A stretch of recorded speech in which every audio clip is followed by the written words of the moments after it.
हर हर महादेव। यदि आप महाकाल के भक्त हैं तो आपको जरूर एक बार बाबा बटेश्वर नाथ का दर्शन करना चाहिए। यह वह मंदिर है जो महज कुछ गज जमीन के कारण काशी बनते बनते रह गया, और इसकी यह मान्यता है कि आप जानकर दंग रह जाएंगे।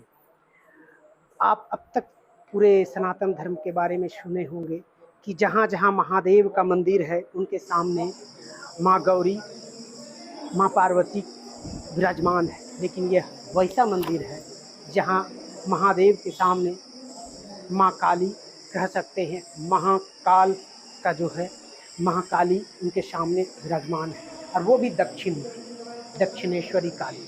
उनके ठीक सामने महादेव के ठीक बगल में ही लगभग 8 किलोमीटर उत्तर वाहिनी गंगा बहती है, जो उत्तर से दक्षिण से उत्तर की ओर बह रही है।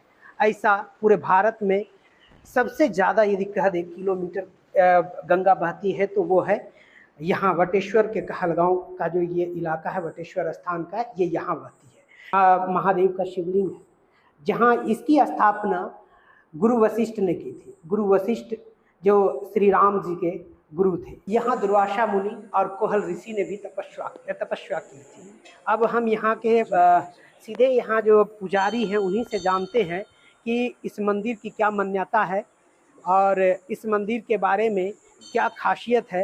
हालांकि हम एक छोटा सा और इस मंदिर की अद्भुत और अलौकिक जानकारी दे दें कि इसके बाद ये जो बटेश्वर स्थान मंदिर है, इसके बाद यदि आप पूरब की ओर बढ़ेंगे तो इससे कोई बड़ा महादेव का मंदिर आपको नज़र नहीं आएगा, जो प्रसिद्ध मंदिर हो महादेव का।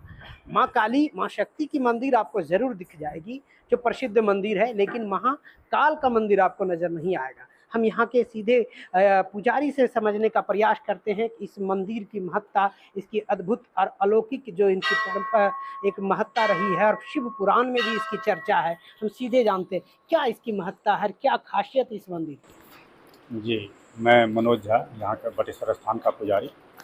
यहाँ की महत्ता ये है कि यहाँ बाबा स्वयंभू हैं, स्वयंभू शिवलिंग है।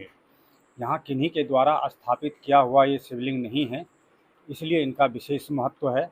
और इनका विशेष महत्व और इसलिए बढ़ जाता है कि बाबा के सामने यहाँ काली माता, दक्षिण काली विराजमान है।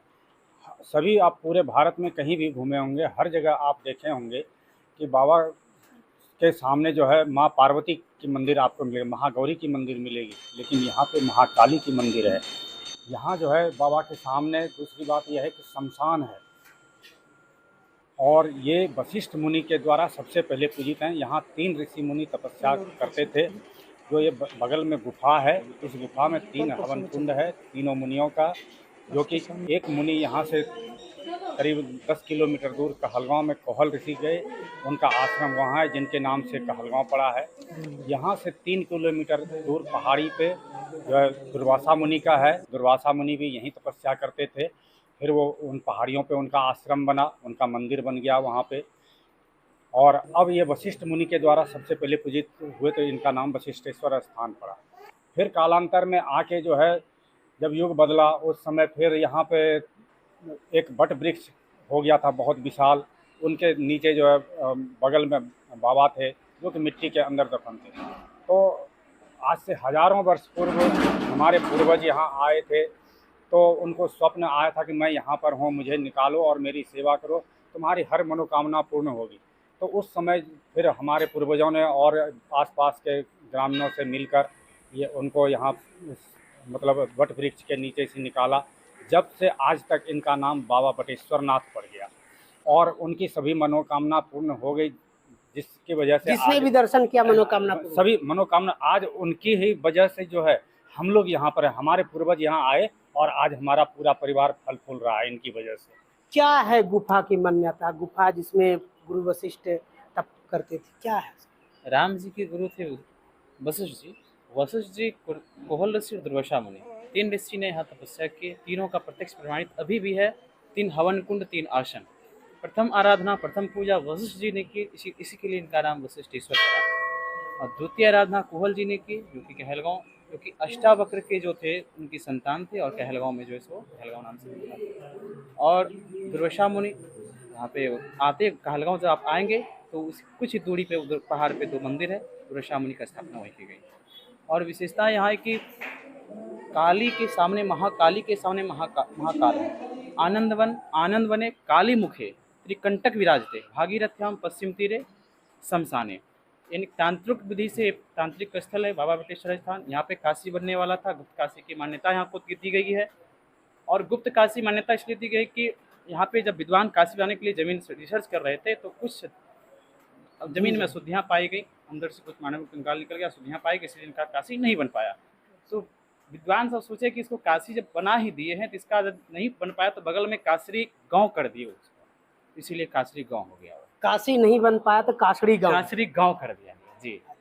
और बगल में ये कितने किलोमीटर का गंगा बहती है? ये मिनिमम 7 से 8 किलोमीटर तक उत्तर से दक्षिण से उत्तर की ओर गंगा बह रही है, उत्तर वाहिनी गंगा। स्पष्ट रूप से जितना बटेश्वर स्थान में यह गंगा बह रही है उतना सुल्तानगंज में इतना स्पष्टता नहीं दर्शाई गई है। यहाँ स्पष्टता बहुत दर्शाई गई माँ गंगा। संघ के परिवार की तरफ से यहाँ पर संपूर्ण सावन माह 1 महीने का अखंड कीर्तन, रामायण पाठ, जाप और वाराणसी की तर्ज पर श्री गंगा महाआरती का प्रतिदिन भव्य आयोजन वाराणसी के विद्वान पंडितों द्वारा यहाँ पर किया जाता है। संपूर्ण व्यवस्था के साथ साथ पूरे मेला प्रांगण में सीसीटीवी कैमरे से लेकर लाइट संपूर्ण व्यवस्था संस्था केंद्रीय रेलवे यात्री संघ के द्वारा की जाती रही है। ये 19वां वर्ष है जो बाबा के दरबार में सेवा करने का ये मौका मिल रहा है। यहाँ पर स्थानीय लोगों के द्वारा भी काफ़ी सहयोग, जितने भी भक्त आते हैं किसी प्रकार की कोई उनको समस्या ना हो। जिला प्रशासन भागलपुर और अनुमंडल प्रशासन कहलगांव के द्वारा भी ब्रिकेटिंग से लेकर पूरा फोर्स की पूरी व्यवस्था, किसी भक्तों को कोई असुविधा ना हो इसका विशेष ध्यान रखते हुए उन लोग का भी पूरा सहयोग मिलता रहा। क्या क्रूज की चलाने की कोई योजना? इसमें हम लोग केंद्रीय रेलवे रेल यात्री संघ के द्वारा सावन माह के 4 रविवार को बाबूपुर घाट से सुबह 8 बजे क्रूज चलेगी, जो पास निःशुल्क सेवा रहेगी, जो बाबा बटेश्वर मंदिर उन लोग को लेकर आएंगे। यहाँ पर आने के बाद भगत लोग यहाँ स्नान करेंगे, पूजन पाठ करके यहाँ भंडारे का प्रसाद लेके उनकी वापसी यहाँ से भागलपुर के लिए उनको रवाना। अभी वाराणसी से सीधे बटेश्वर के लिए कुछ यहाँ पर हमारे भारत के प्रधानमंत्री जी के द्वारा यहाँ पर बटेश्वर स्थान में स्टॉपेज दिया गया है, जो सरकारी स्टॉपेज है, जिसमें कि विदेशी सैलानियों को लेकर वाराणसी से क्रूज भाया बटेश्वर स्थान होते हुए वो बंगाल की खाड़ी तक जाती हैं। उनका स्टॉपेज है यहाँ पर लोग विदेशी सैलानी आते हैं और पहले बाबा बटेश्वर मंदिर में पूजा अर्चना करके विक्रमशिला उनको घुमाकर वापस उनको विदाई जो है उसके द्वारा। ताना ये चाह रहे हैं कि ये मंदिर वो मंदिर है जो काशी बनते बनते रह गया। यदि आप महाकाल के भक्त हैं और महाकाली के भक्त हैं तो जरूर इस मंदिर का दर्शन करने आइए और इस मंदिर में पूजा करते ही सभी मनोकामना आपकी पूर्ण हो जाएगी। भागलपुर से ईटीवी भारत में संजीव कुमार।